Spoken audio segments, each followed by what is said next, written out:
I can't believe it, but it is now August. We have finished the month of July, and so it's time for me to do my third ever episode of what I watched this month.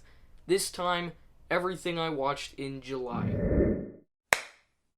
Welcome back to the channel, everyone. I'm Movie Micah. Now, this month I watched a lot less than I did last month. Last month I watched something like 40, and I think that actually really burnt me out on movies for a while because this month I only watched 8. Well, one of the things I'm talking about isn't even a movie, so 7 movies I watched this month.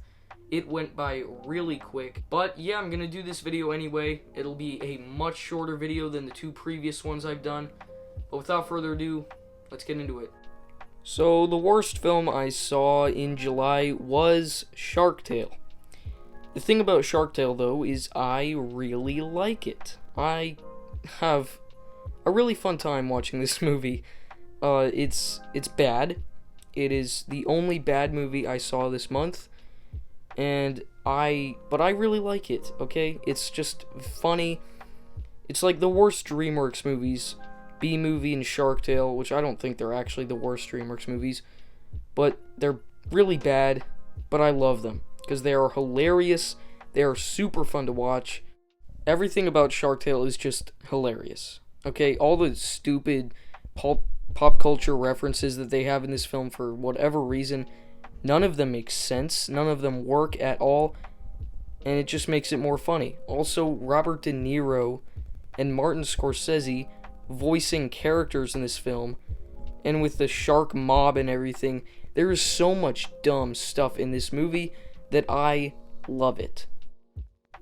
So the next weakest film is actually The King's Speech. Now, just because this is like low on the list of stuff I watched this month, it's still pretty great. It's almost fantastic, I think I could call it. So I see why it won Best Picture in 2010. It's a very good, well-made film. The performances are great. Like, all the acting is really great. Cinematography is also very good. It's a technically fantastic movie. And yeah, it's cool that it won Best Picture in 2010, but I also think, come on, The Social Network and Inception, they came out that year. They probably should have won ahead of this, but I still really like this movie. It's actually a very entertaining journey of this character. He's the king, but he can't speak very well. Of course, people rely on him to tell them what to do, and he has to be able to speak. And what's even more interesting is that it's a true story, and I didn't know about it before this movie, so I really enjoyed this film, but it's not quite one of the greater films I saw this month. Then I also saw Alexander and the Bad, Horrible, Bad, Terrible, No Good, Garbage, Something Bad Day. And I don't know why some people seem to actually hate this film, but I thought it was really fun. It's actually pretty funny. Like, all the stuff that the family has to go through on this crazy day. I actually thought this was a really good movie. This is just a constantly very entertaining film, and I can't really complain about it too much. I definitely recommend it. It's pretty underrated. And then, of course, I saw Black Widow. I saw it twice last month, and yeah, it's a good film. This is the 3rd video in a row that I'm talking about it. Made my own review of it, and I think I actually liked it the second time a little more. It has a lot of issues. When I thought about it more after the first time I saw it, I thought it was really dull, not one of the good MCU films, but on the second watch, it's a good film. I like it. It has some really good ideas, but it's just such a bad time to have a Black Widow movie. That's the big problem with it. Like, it doesn't really feel all that connected to the MCU, if I'm being honest. Black Widow was doing this all in between Civil War and Infinity War. It really doesn't feel like that at all. Should that really bother me if this is just like this is more of a good standalone MCU film. It really doesn't feel like it connects, which is okay, but yeah, it's definitely not one of the best MCU films. Then I watched Detective Pikachu finally. So actually in July, I found all my old Pokemon cards, and they're really cool. I remember how fun it is to collect the cards and everything, play the game. So then I finally saw this movie, and it's a ton of fun. Obviously, Pokemon is just such a crazy, creative world, and I really liked seeing all the weird creatures in this movie, sort of making the cards come to life. I basically only know Pokemon from the cards, and seeing this movie was a lot of fun for me. The plot is not all that good, and the sort of twist at the end with the villain is awful, but I don't care. I don't care about the actual quality of this film, because it was a lot of fun to watch, and yeah, I do recommend it. It does service to the fans of Pokemon and all that, and yeah, that's all I have to say.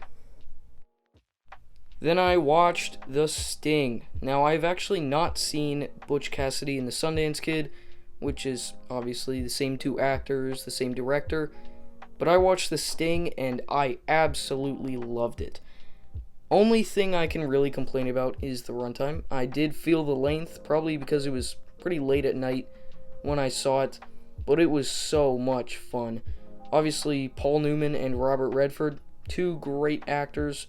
I haven't seen them in all that much, but they were awesome in this film, and they really do keep you guessing about what these characters are motivated to do.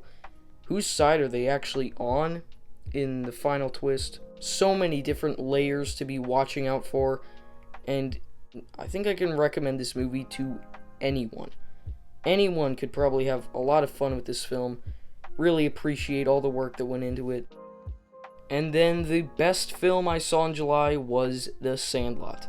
Again, just one of the most entertaining films I've seen recently. Most of the movies I saw this month were just for entertainment, because I was kind of burned out on movies. Just needed to see some fun ones instead of some critically acclaimed and all that. But The Sandlot is just so fun. All the kids have different distinct personalities.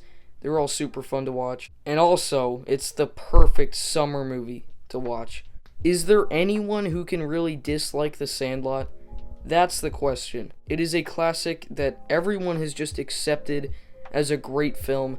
Nobody can say they dislike it. That's the best movie that I saw this month. But not the best thing I saw this month, because number one is Loki. Now, I did not get to make a review of Loki. I just didn't really feel like it. I had to get out the MCU ranking, and that's where I talked about it. But this is an amazing show. I loved almost every episode. 3 is probably the weakest because it's just everything in the same place. But there is so much. There's so much to love about this show. What I think is great about the Disney Plus TV shows, not so much Falcon and the Winter Soldier, but the other two have just incredible creativity, more creativity than any other stuff in the MCU, really. WandaVision, a super different, crazy world, and Loki with the TVA, with the time voids and everything. So many new things in this universe that we get to explore even more now that there's going to be a season 2. I really loved this show. It was just so unpredictable. You could never really tell what was going to happen. And I'm just really thankful that we have more of this great Loki character. One of the best MCU villains, if not the number one best, especially because of what he finds out in this show, what he does in this show. It's just so fascinating to watch, and that's why it's probably the best thing I saw in July.